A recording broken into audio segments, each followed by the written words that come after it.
Hi there, everybody. My name is Jeremy Siskind. I'm the author of Playing Solo Jazz Piano and 3 books that make up the Jazz Piano Fundamentals series. You can get them in like a great package deal, much cheaper than anywhere else at jeremysiskind.com. I will sign them all, send them to you. That will only decrease the value slightly. I recently made a video where I played Giant Steps for 10 minutes straight. Got a lot of nice comments. Thank you for those of you who watched. If you've got 10 minutes to spare and you want to hear way too much Giant Steps, boy, do I have a video for you. But I wanted to talk today about why I think that Giant Steps difficulty is really kind of overrated. Everybody talks about Giant Steps is the most difficult tune. It's so hard. And I just, this isn't one of those things where I'm saying, oh, I'm so good, it's not hard for me. I just think like in the scope of jazz tunes, it's actually not that bad. And my biggest reason for thinking that is that it never goes outside of major key centers. So if you know your major scales, actually, like it's relatively, clearly staying within major scales. And, for a lot of the tune, the key center stays the same for quite a long time. For basically the whole second half.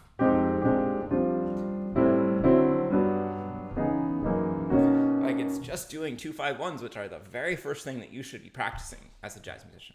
Do you have to change keys somewhat extremely between those 2-5-1s? Sure. Do they involve a change to B major, which is like a slightly harder key? Yeah. But like the other 2 keys are E flat and G. Those are not tricky keys, guys. So I think there are some hard elements about it. I think the form is actually the hardest part about Giant Steps, is not getting lost in the form. But I want to show you some ways that you can practice to prepare. Because what you do have to get good at for Giant Steps is switching quickly, right? Especially in like the first 2 measures here, right? So you have to be in the B major scale, then the G major scale, then the E flat major scale, all within 3 measures. Okay, that's 1 scale per measure. So that's not crazy. But you do have to be able to switch quickly. So what are some tips? The first thing that I want to suggest is to change early. Look ahead and change before the next thing comes. Okay, so if I am improvising, I'm not going to play 4 eighth notes on B flat major and then switch.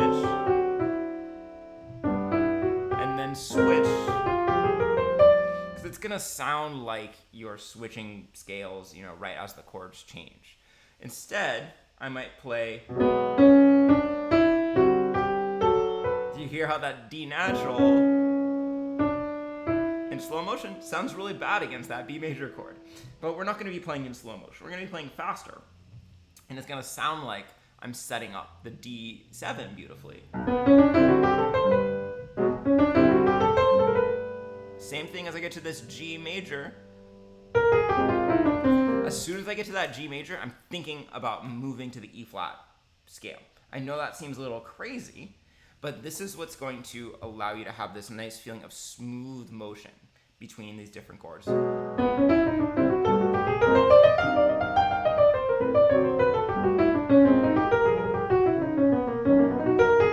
I'm switching everything early. Let me do it again in slow motion. And just a reminder, things don't always sound as good in slow motion as they do in fast motion, right?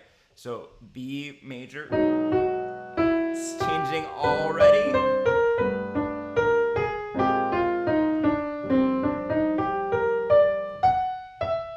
Do you see those last 2 beats of the E flat major? Right, those sound bad against E flat major. In slow motion when I'm holding the chord, that's not what it's going to be like in real life.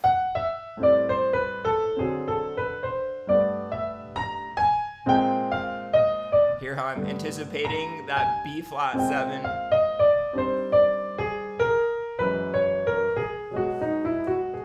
So a beat, or even sometimes a beat and a half or 2 beats ahead of that chord change, I'm going to change scale.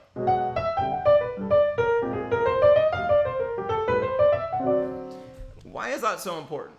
Okay, so, if you're not doing that, best case scenario is that you're going to be changing right on time. Much more likely you're changing late.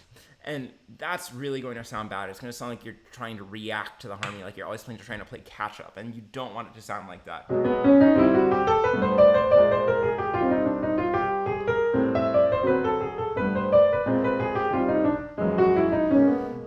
There's this kind of feeling of reactivity if you change late. So change early. I think it's also psychologically helpful because you guys know this reference to like I Love Lucy, her at the chocolate factory, and there's the conveyor belt going, and she's trying to grab the chocolates, right? So giant steps can feel like that if you're getting to this point where you're reactive to the harmony. If you're looking ahead, then it will feel very different. Now, I think I've presented this exercise on this channel elsewhere before, but for, all but the truest fans who have watched every single video, this might be new for you. I call this the continuous scale exercise. And so this is a new thing. Put up a mental curtain, mental break, continuous scale exercise. So what we're going to do is we're going to go between two notes. I'm going to choose middle C and the C right below the top of the piano. You can't quite see it.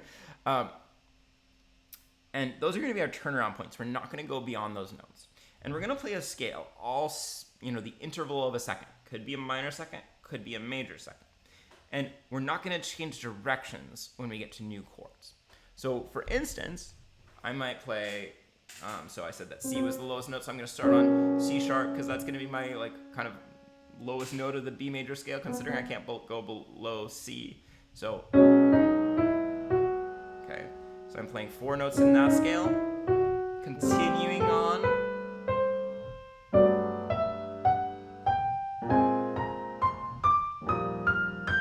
Okay, so I'm playing in rhythm with giant steps in 8th notes, and I'm playing B major, G major scale or D mixolydian, G major scale, B flat mixolydian or E flat major scale, 2, 3, I got to my top note, 4, 1, 2, 3, G major scale, B flat 7, B flat scale, E flat, F sharp 7, F sharp mixolydian or B major scale. You guys are seeing how this works?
So that gets tough the faster that you go, but that's a really great exercise.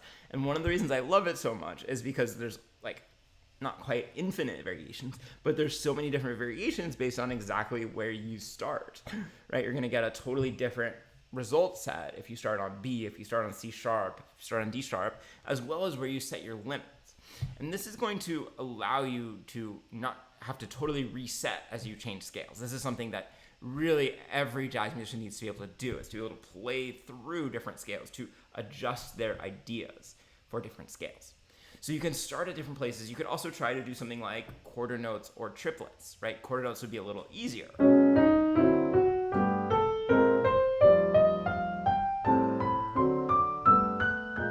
Triplets, I'm thinking 8th note triplets, but I guess you could try quarter note triplets too. That's going to be a little trickier.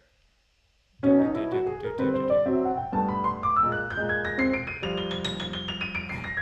2, 3, 4, 1, 4, 1, 2, 3, 4, 1, 2, 3, 4, 1, 2, 3, 4. Okay.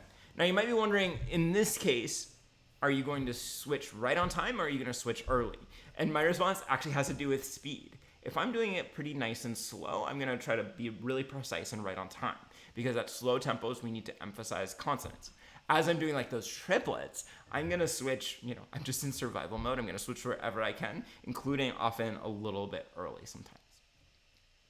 Now, in that same spirit, and again, let's put up a small mental curtain, I might take an idea a musical idea, a shape, a gesture, a rhythm, and try to repeat it either every measure or every 2 measures. So for instance, let's try every measure just for now.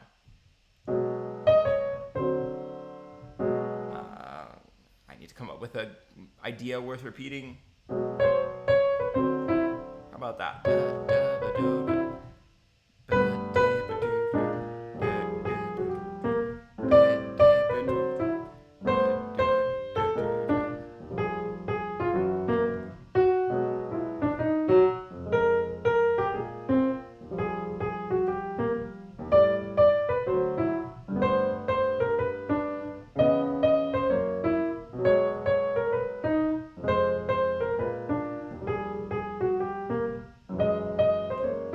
So I'm playing repeat, repeat, some kind of enclosure, bodo, and then leap down by a 6th. And I'm trying to figure out a way to make it work with all these different key centers and chords.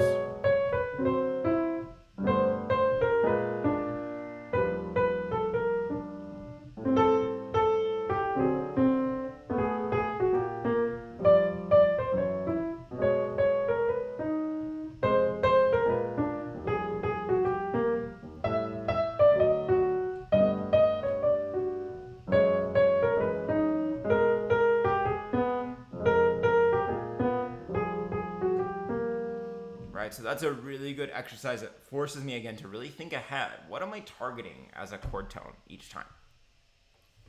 I'm going to give you one more piece of advice on giant steps, which is sus chords. Okay, there's 2 different ways, probably more than that, but 2 ways that I suggest you keep in mind about using sus chords specifically. So the first is to replace dominant chords. So instead of D7 in that first bar, and then B flat 7 in the second bar, you can make both of those sus chords. There's 2 or maybe more advantages to using sus chords. The first big advantage is there's one more correct note when you use a sus chord, right? On a dominant 7th chord, if you use the 4th, it sounds pretty bad. On a sus chord, if you use the 4th, it sounds just fine. So now any note of that Mixolydian mode is going to sound good, and you don't have to worry quite so much about hitting a nasty note and resolving it. The second benefit is that it just sounds a little bit more modern. There's nothing wrong, of course, with the original way that Giant Steps was written, but it's just another sound. And this allows you to think a little bit more in key centers.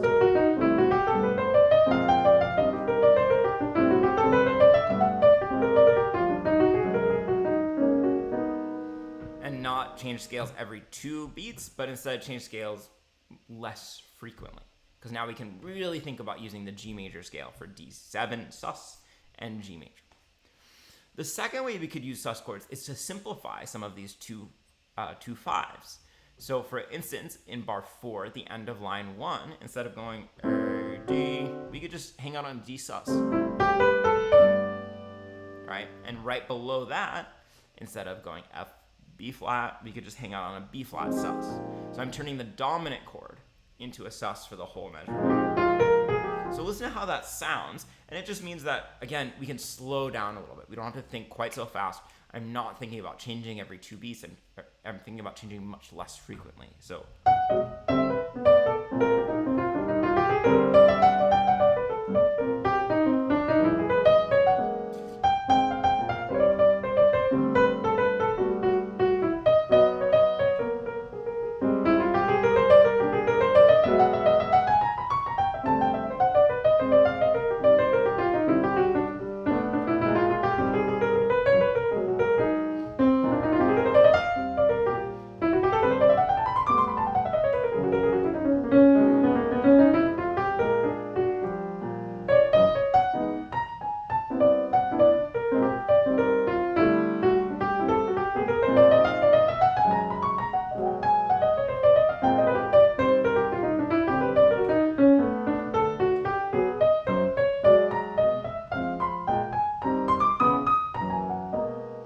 So it's a nice way to feel like you're moving more slowly instead of having this, again, Lucy in the Chocolate Factory kind of feeling.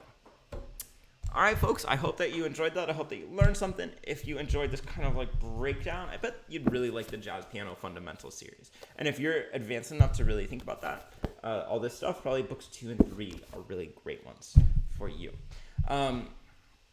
Let's see. If you made it this far, why don't you give me a synonym of the word giant in the comments? Any kind of a nice synonym will do. And I will see you all soon. Thanks for watching.